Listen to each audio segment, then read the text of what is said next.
성령이 너에게 임하시면 너희가 권능을 받고 예루살렘과 유대와 사마리아와 땅끝까지 이르러 내 증인이 되라. 자, 뭐가 돼요? 증인이 되라. 그 말씀을 하시고 올라가셨습니다. 믿으십니까? 아멘. 자, 그래서 이제 남은 자가 있어요. 그 부활의 승천을 목격했었던 남은 자들이 사도행전 2장에 보니까 마가다락방에 모여서 예수께서 성령을 주시겠다고 하셨기 때문에 그 성령을 달라고 간절히 기도를 했는데 그때 120명이 모였다고 나옵니다. 오순절 날이 이름에 성령이 오셨어요. 예수께서 언제 죽으시고 부활하셨냐 하면 6월절입니다. 오순절은 6월절 이후 50일째 되는 날이에요. 근데 예수께서 부활하시고 40일 동안 계셨다 이렇게 나오거든요. 그러면 40일 후에 부활하시고 올라가시고 난 다음에 열흘이 남았죠. 열흘 동안 간절히 기도했더니 마가다락방에 드디어 성령이 내려왔습니다. 주께서 올라가시고 그래서 후련히 하늘로부터 급하고 강한 바람 같은 소리가 있어서 그들이 앉은 온 집에 가득하고 마치 불의 혀처럼 갈라지는 것들이 그들에게 보여서 각 사람 위에 하나씩 성령이 임했다. 그래서 120명이 성령을 받았어요. 그렇게 이제 성령을 받고 나니까 이 사람들이 초대교회라는 것을 드디어 최초의 교회를 신약시대 때 만들게 되는데 이 교회를 우리들은 초대교회다 얘기하면서 예루살렘이 있었기 때문에 예루살렘 교회다 이렇게 얘기를 합니다. 예수께서 올라가시고 드디어 예루살렘 교회가 생겼어요. 그때 예수님의 제자들 가룟 유다를 제외한 나머지 11사도가 뒤에 마띠아를 또 뽑지만 이 사도들이 모여서 예루살렘 교회를 이제 운영해 나가기 시작을 했는데 바로 그 14절에 그 베드로가 모든 사도들에게 첫 번째 설교를 합니다. 사도행전 2장 14절 이후에 베드로가 설교한 것들이 나와요. 그래서 도대체 예수님의 수제자인 베드로가 뭐라고 설교를 했을까? 그 설교 원고, 설교문을 보고 싶다라고 생각하시는 분은 사도행전 2장 14절부터 마지막 절까지 읽어보시면 베드로의 설교가 나옵니다. 그 설교의 핵심은 36절에 있습니다. 2장 36절. 그런즉 이스라엘 온 집은 확실히 알지니 너희가 십자가에 못 박은 이 바로 그 예수를 하나님이 주와 그리스도가 되게 하셨다. 이것이 베드로 설교의 결론이에요. 너희들이 죽인 그 예수가 바로 하나님이 보내신 하나님의 아들이다. 이것을 우리가 복음이라고 얘기를 합니다. 베드로가 이렇게 설교를 했어요. 그랬더니 그 설교를 들은 사람들이 2장 41절에 보니까 그 말을 받은 사람들은 침례를 받음에 이날에 신도의 수가 3,000이나 됐다. 베드로가 한번 설교했더니 3,000명이 주께로 돌아왔다. 이렇게 나옵니다. 그러면서 예루살렘 교회가 형성이 됐는데 이 교회는 어떤 교회인지 43절에 보니까 사람마다 두려워하는데 사도들로 말미암아 기사와 표적이 많이 생겼고 믿는 사람들은 다 같이 함께 있어서 물건을 서로 통용하고 또 재산과 소유를 팔아 각 사람의 필요에 따라서 나누어 주고 날마다 마음을 같이하여 성전에 모이기를 힘쓰고 집에서 떡을 떼며 기쁨과 순전한 마음으로 음식을 먹고 하나님을 찬미하고 온 백성에게 칭송을 받으니 주께서 구원받는 사람을 날마다 더하게 하시느니라. 많이 들어봤던 구절이죠. 자, 서로 물건을 통용하고 내 것을 내 것이라 여기지 아니하고 가난한 자들에게 그 필요에 따라서 내 것을 나누어 주는 이런 아름다운 이런 예루살렘 교회가 성령이 충만한 가운데 첫 번째 교회가 형성이 됐습니다. 그리고 3장에서 베드로가 또 설교를 하러 갑니다. 그때 성전 미문에 기도할 시간이 돼서 올라가다가 안진뱅이를 만나게 되죠. 그래서 은과 금은 내게 없거니와 내게 있는 것으로 내게 주노니 곧 나사렛 예수 그리스도 이름으로 일어나 걸으라. 그래서 안진뱅이가 일어나서 하나님을 찬양하고 걸었다는 표적이 나타나고요. 11절부터 베드로의 두 번째 설교가 나옵니다. 성전 미문에서 또 설교를 해요. 그 설교의 또 요지가 우리 3장 20절인데 그 말씀을 보면 주께서 너희를 위하여 예정하신 그리스도 곧 예수를 보내신 것이다. 여기 예수님에 대해서 소개하는 게 이 베드로의 설교였어요. 두 번째 설교를 했습니다. 그랬더니 4장 4절에 말씀을 들은 사람 중에 믿는 자가 많으니 남자의 수가 약 5천이나 되었더라. 한 번 설교했더니 3천 명이 돌아왔고 또 한 번 설교했더니 5천 명이 왔대요. 얼마나 부러운지 모릅니다. 얼마나 부러운지 같은 설교자로서 내가 설교할 때 이 3천 명, 5천 명이 주께로 돌아왔으면 좋겠습니다라고 제가 간절히 하나님께 기도했는데 저에게는 아직 그러한 역사가 일어나지 않았습니다. 안타깝죠? 네, 안타깝습니다. 그리고 나서 이 4장에 또 설교를 해요. 베드로가 4장 8절에 이에 베드로가 성령이 충만하여 이르되 하면서 그 설교의 요지는 10절에 백성들은 알라 너희가 십자가에 못 박고 하나님이 죽은 자 가운데서 살리신 나사렛 예수 그리스도의 이름으로 이 사람이 건강하게 돼서 너희 앞에 나간 것이다. 자, 이로써 구원받을 수 없나니 선한 사람 중에 구원받을 만한 다른 이름을 우리에게 주신 일이 없다. 구원받을 만한 이름은 오직 예수 그리스도다. 이게 베드로의 설교였습니다. 그랬더니 더 많은 사람들이 주께로 돌아왔다는 말씀이 나와요. 그런데 좋은 것만 있었던 것은 아니었어요. 당시에 유대인 종교 지도자들, 구약을 믿고 있었던 사람들은 아직 예수님을 구세주로 받아들이지 않고 있었습니다. 그들은 갑자기 나타난 이 예수를 믿는 그 제자들에 대해서 굉장히 적대감을 가지고 있었어요. 그래서 베드로와 그 제자들을 굉장히 핍박하기 시작을 했습니다. 그러한 가운데서도 이들은 이 교회를 지키고 설교를 하고 기도하는 가운데 많은 기사와 표적이 나타나기 시작을 했습니다. 그래서 4장 20절, 21절, 22절에 보니까 이 표적으로 병을 낳은 사람이 40명이 되었다. 이런 말씀도 이렇게 나오고 있어요. 그런 가운데 이 초대교회인 예루살렘 교회는 항상 기도하는 공동체였다는 것을 알 수가 있습니다. 그래서 4장 23절 이후에 보니까 계속해서 이 사도들이 성도들과 모여서 하나님 앞에 합심해서 기도했는데 4장 29절 이후에 보니까 주여, 이들의 기도문이에요. 주여, 이제도 그들의 위협함을 굽어보시옵소서. 이제 핍박을 우리들에게 핍박하고 있는 당시 종교 지도자들의 위협을 굽어보시옵소서. 또 종들, 우리들로 하여금 담대히 하나님의 말씀을 전하게 하여 주시고 이들의 기도문이에요. 손을 내밀어 병을 낫게 하시옵소서. 표적과 기사가 거룩한 종 예수의 이름으로 이루어지게 하옵소서. 빌기를 다함에 모인 곳이 진동하더니 무리가 다 같이 성령 충만하여 담대히 하나님의 말씀을 전하니라.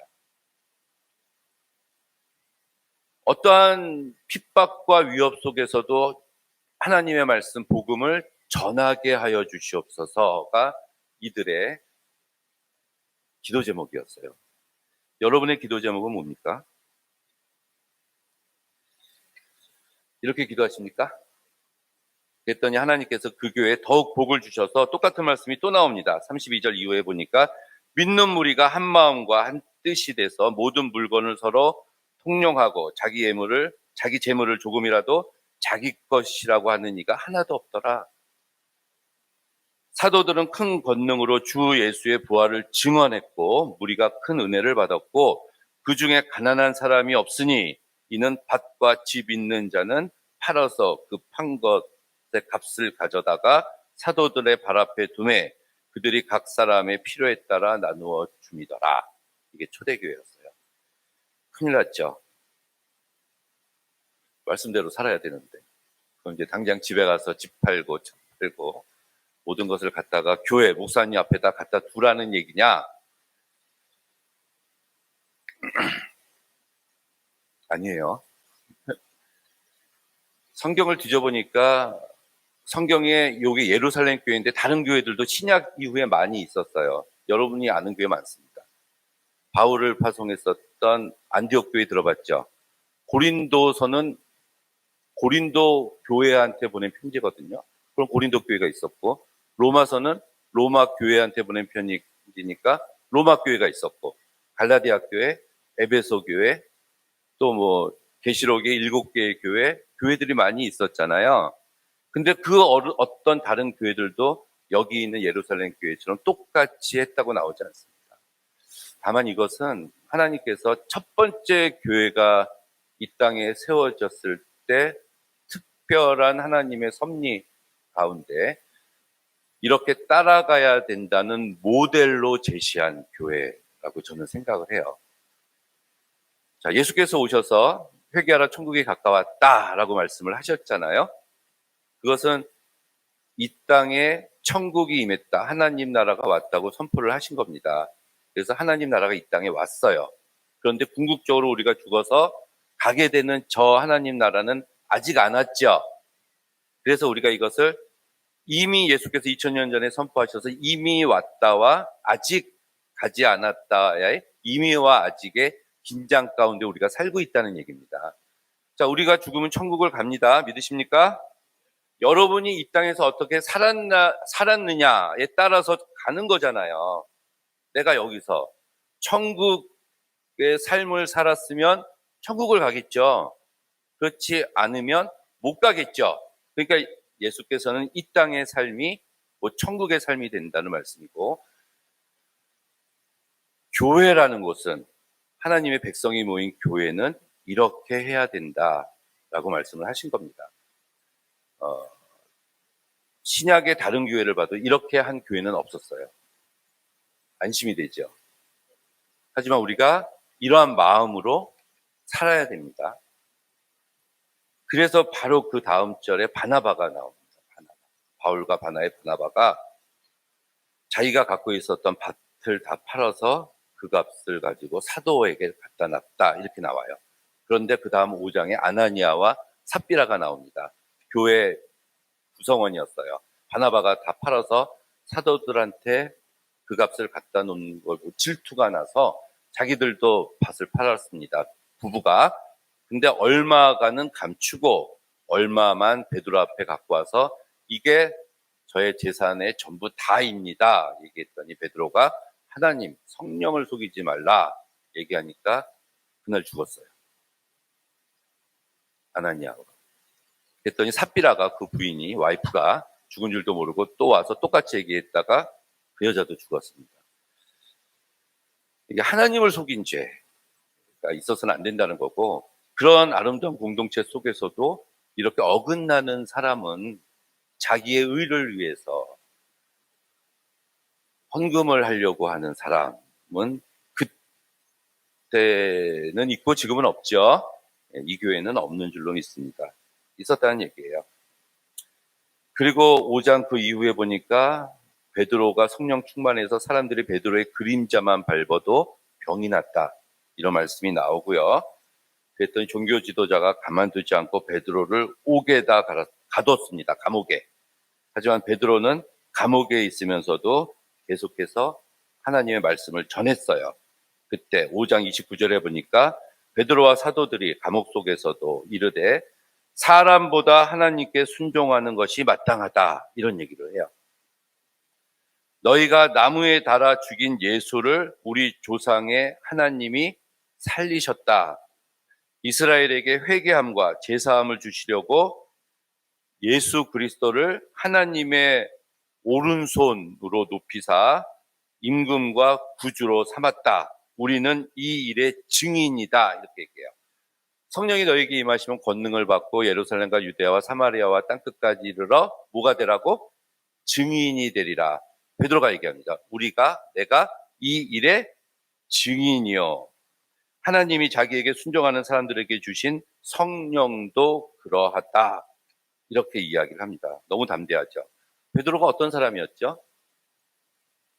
닭 울기 전에 너가 3번 나를 부인할 거야. 이렇게 얘기했을 때 내가 죽을지언정 내가 주를 부인하지 않겠나이다. 근데 어떻게 했어요? 부인했어요. 첫 번째, 예수를 부인했죠. 잡혀갔을 때. 두 번째, 맹세하고 부인했습니다. 세 번째, 저주하고 맹세하며 나는 그를 모른다. 그때 마가복음에 보니까 저 안에 있던 예수님과 베드로가 눈이 마주쳤다 이렇게 나와요. 얼마나 쪽팔렸겠어요. 눈이 마주쳤을 때. 그래서 상심하고 베드로가 고기를 잡으러 갔는데 부활한 예수께서 요한복음 21장에 나타나셨습니다. 오른편에 그물을 던져라. 153마리를 잡았어요. 주시라. 그래서 막 헤엄쳐서 베드로가 달려갔습니다. 그래서 요한의 아들 시몬아, 내가 다른 사람들보다 나를 더 사랑하느냐? 세 번 물으셨죠. 주여 그러하이다. 내가 주를 사랑하는 줄 주께서 아시나이다. 예수께서 왜 세 번 물었죠? 세 번 부인한 베드로에게 세 번 사랑한다고 말할 기회를 주신 거예요. 그때 7명의 제자들이 같이 있었거든요. 다른 사람들.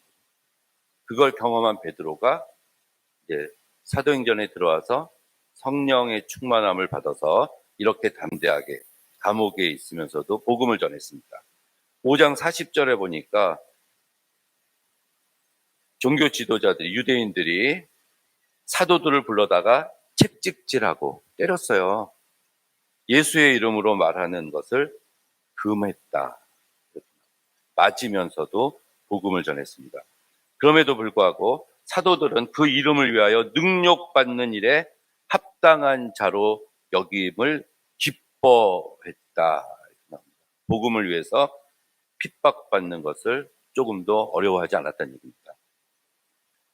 그리고 사도행전 6장에 보니까 교회가 점점 커졌어요. 3,000명, 5,000명. 그 가운데서도 그래서 교회 여러 문제가 일어나니까 사도들은 오직 말씀 전하는 일에만 전념하고 7명의 집사를 뽑습니다. 그래서 성령과 믿음이 충만한 스테반을 비롯한 7명의 집사를 뽑아서 교회 일을 하게 하고 사도들은 말씀을 전했다. 또 나옵니다. 그때 집사로 뽑힌 스테반이 사도행전 7장에 보니까 성전에 가서 설교를 하는 이제 베드로의 설교가 아닌 집사님의 설교가 나와요. 그래서 7장이 길어요. 7장에 또 스테반이 어떻게 설교했나를 봤더니 그냥 구약 얘기를 합니다. 여기서 7장 2절에 아브라함 얘기를 하고요. 8절에 야곱 얘기, 9절에 요셉, 제가 어제 했던 얘기죠. 10절에 애굽에 들어갔다. 그리고 19절에 모세가, 이게 구약 역사 얘기를 쭉쭉 해요. 그러면서 광야에 있었고 38절에 보니까 광야 교회다 이런 표현을 썼거든요. 광야에서 40년 동안 있을 때 우리가 광야 교회를 형성했다. 이렇게 구약의 역사를 쭉쭉 얘기를 하고 있는 거예요. 아브라함부터 시작해서. 그런데 이 설교의 끝에 47절에 솔로몬까지 얘기를 합니다. 그리고 구약의 역사를 이 스테반이 설교하다가 끝내요. 근데 솔로몬 이후에 구약의 역사는 또 계속 되거든요. 솔로몬이 죽고 나라가 두 쪽으로 갈라져서 북이스라엘은 722년에 아수르한테 멸망하고 남유다는 586년에 이제 바벨론한테 멸망당하고 포로로 잡혀갔다가 538년에 돌아와서 다시 나라를 세웁니다. 에스라, 니에미야. 요 뒤 솔로몬 이후에 이어졌었던 솔로몬이 930년에 죽거든요. 930년. 그 이후에 있었던 1000년의 기간 동안은 역사를 얘기하지 않아요. 스테반의 설교를 보니까. 그러면서 어떻게 끝맺으냐 하면 솔로몬이 성전을 지었다. 그래서 하나님을 성전에다 가둬놨다. 이렇게 얘기를 해요. 스테반이. 사도행전 7장의 설교의 주제입니다. 그러면서 하나님은 성전에만 계신 분이 아니다. 하늘은 나의 보좌요, 땅은 나의 발등상이니 너희가 나를 위해서 무슨 집을 짓겠으며 나의 안식할 처소가 어디 있느냐. 이 모든 것이 다 내 손으로 지은 것이 아니냐. 이렇게 하나님이 말씀을 하셨어요. 자, 그랬더니 돌에 맞아 죽었습니다. 그것은 뭐냐면, 자, 하나님은 어디 계시죠? 여기에 계세요? 제가 어디 장로교회를 갔더니 여기 못 올라오게 하더라고요. 여기 거룩한 곳, 강대상. 또 강대상이 2개가 있어요. 여기는 설교하는 강대상, 여기는 광고하는 강대상. 그리고 그 밑에 또 강대상이 있고 또 있고. 그래서 이 위에 강대상은 아무나 못 올라옵니다. 제가 맨 앞에 앉았더니 뒤로 가래요. 여기는 장로님 앉는 자리니까 뒤로 가라. 예전에 어떤 장로교회. 하나님 여기 계십니까?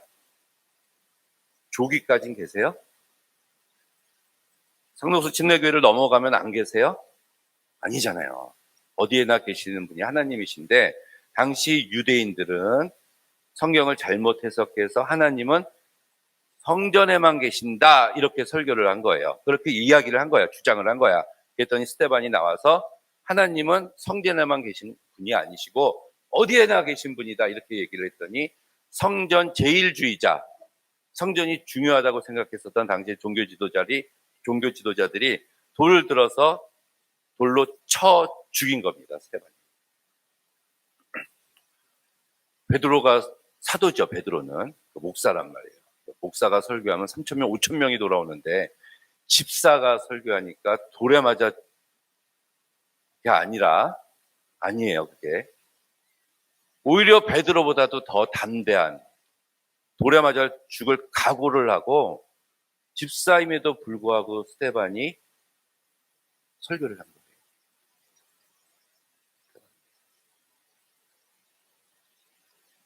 그때 나중에 사도 바울이 돌 던지는 자들의 옷을 옆에서 들고 있었다 이렇게 나옵니다.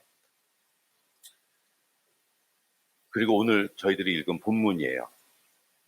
그래서 그 승승장구했었던 예루살렘 교회에 큰 핍박이 나타나기 시작을 했습니다. 처음에 유대인들이 예수님을 믿는 이 나사렛 예수교가 자기들과 똑같다, 다르지 않다라고 생각을 하고 있었는데, 가만히 얘기를 들어보니까 자기들과 틀리다라고 생각한 거예요. 그것은 그들은 예수 그리스도를 하나님의 아들로 받아들이지 않았다는 얘기입니다. 우리가 기독교를 믿죠. 기독이라는 뜻이 무슨 뜻인지 아세요? 한자잖아. 한자, 한문. 이 기독은 그리스도를 한문으로 표현할 때 가지고 온 단어가 기독이에요. 그러니까 우리는 그리스도교예요. 우리 기독교는. 그래서 우리는 예수 그리스도를 믿는 신앙을 가지고 있는 사람들의 모임이 기독교입니다. 예수님이 하나님의 아들이고 나의 구세주라는 것, 나의 죄를 사해 주시고 부활하셨다는 것, 내 삶의 주인이심을 믿는 건데, 지금의 유대인들과 이들은 예수님을 그렇게 믿지 않았어요. 하나님의 아들로. 그래서 핍박을 하기 시작을 했습니다. 8장에 보니까 그날의 예루살렘에 있는 교회에 큰 박해가 있어서 사도 외에는 다 유대와 사마리아와 모든 땅으로 흩어졌다. 망했어요. 아까 120명에서 3,000명 됐다가 5,000명 됐다가 다 흩어졌대. 사도 외에는 다 흩어졌다. 그래서 이제 그 뒤에 흩어진 얘기들이 나와요. 9장에서는 그 사울이 다메섹 도상에서 하나님 만난 얘기 나오고, 그러면서 10장에서는 고넬료 환상 아시죠? 이방인들에게 하나님께서 복음을 허락하셨다는 얘기가 나오고, 그리고 12장에 보니까 그때 헤롯 왕이 손을 들어서 교회 중에 몇 사람을 해하려 하여 요한의 형제 야고보를 칼로 죽인, 요 야고보가 예수님의 그 12사도 중에서 베드로, 야고보, 요한 이렇게 나오는 야고보 있죠? 그 야고보가 사도 중에서 첫 번째로 순교를 당해서 실질적으로 죽어요. 핍박이 와서. 그리고 5절에 보니까 베드로는 옥에 갇혔습니다. 옥에 갇혔더니 남아있는 자들이 베드로를 위해서 기도했다. 그랬더니 옥문이 열리고 베드로가 그 옥에서 나와서 이들에게로 옵니다. 자, 교회가 옥에 갇힌 베드로를 위해서 기도했죠. 뭐라고 기도했을 것 같아요? 남아있는 자들이 감옥에서 나오게 해달라고 그렇게 기도했을 것 같아요. 어제 말씀드렸듯이 우리가 상상력을 동원을 해보는 거예요. 제가 상상력을 동원해 보니까 이렇게 기도했을 것 같아요. 남은 사람들이 베드로를 향해서, 그가 감옥에서 예수를 부인하지 말고 죽게 해주세요. 지난번에 3번 저주하고 부인했는데 예수께서 그를 다시 사랑한다라고 용서해 주셨지만 이번만큼은 그곳에서 예수를 부인하는 행동을 하는 것이 아니라 예수를 부인하지 않고 그냥 죽게 해주세요 라고 기도했을 것 같아요. 믿으십니까? 그랬더니 하나님께서 살려주셔서 나왔어요. 나와서 이들한테 갔더니 그 로데라는 계집아이가 문을 열었더니 베드로가 서 있는 것을 보고 깜짝 놀라서 베드로 귀신이 나타났다 이렇게 막 떠들었거든요. 사람들이 놀랬다. 그 말은 베드로가 감옥에서 풀려날 줄 몰랐다는 얘기입니다. 그래서 베드로가 가서 이제 어떻게 풀려나게 됐는지를 이야기하고 그리고 나서 다른 길로 떠나니라 이렇게 나와요. 그리고 베드로 이야기는 안 나와요. 이 다음부터 12장 이후에 그리고 13장부터 우리가 잘 알고 있는 바울의 1차 전도 여행, 2차 전도 여행, 3차 전도 여행이 나옵니다. 그래서 12장까지는 1장에서 12장까지는 베드로가 주인공이고 사도행전에 13장부터 뒷부분은 바울이 주인공이라서 이 사도행전은 두 사람의 이야기를 하고 있습니다. 이 교회가 어떻게 됐을까요? 예루살렘 교회가. 그것을 알 수 있는 게 21장에 나옵니다. 이건 찾아봅시다. 사도행전 21장 17절 이하예요. 사도행전 21장 17절 이하. 이때는 사도 바울이 1차 전도여행, 2차 전도여행, 3차 전도여행을 다 끝내고 드디어 예루살렘 교회를 방문하는 길이었어요. 시간이 한 10년, 20년 정도 지난 것 같아요. 그 정도 지났어요. 자, 예루살렘에 이르니 형제들이 기꺼이 영접하거늘 18절에 이튿날에 바울이 우리와 함께 야고보에게로 들어가니 장로들도 있더라. 예루살렘 교회. 이 야고보는 아까 죽은 야고보가 아니라 예수님이 4명의 남자 형제가 있었거든요. 그 중에 한 사람 이름이 야고보예요. 그 야고보입니다. 우리 뒤에 야고보 서 있죠. 그걸 쓴 사람이 요 야고보예요. 아까 죽은 사람은 예수님 12제자 중에 하나고, 그러니까 예수님의 친형제 중에 하나였던 이 야고보가 그 나중에 예루살렘 교회의 지도자가 돼서 있는 거예요, 지금. 자, 그래서 바울이 무단하고 하나님이 자기의 사역, 3차 전도여행까지, 그래서 이방 가운데 행하신 모든 일을 낱낱이 고했더니 야고보와 예루살렘 교회에 있던 장로들이 다 듣고 하나님께 영광을 돌리고 바울에게 말하기를, 바울아, 그대도 보는 바와 같이 유대인 중에 믿는 자 수만 명이 있으니 다 율법에 열심히 있는 자라. 지금 예루살렘 교회에 몇 명이 있어요? 수만 명이 있대요. 근데 그 수만 명이 다 어떤 사람이에요? 율법에 열심히 있는 자가. 그럼 아까 3,000명, 120명, 3,000명, 5,000명 됐다가 다 흩어졌는데 지난 한 20년 동안 이 교회가 다시 부흥해서 예루살렘 교회가 수만 명이 됐다는 얘기입니다. 아멘. 할렐루야. 어떻게 이렇게 됐을까요? 어떻게 이렇게 됐을까요? 도대체 무슨 일이 일어났을까요? 그 사이. 오늘 설교의 제목이 뭐죠? 사도 외에는. 아까 우리 8장 1절 본문을 다시 볼까요? 그날에 예루살렘에 있는 교회에 큰 박해가 나서 찾았어요? 사도행전 8장 1절 후반절이에요.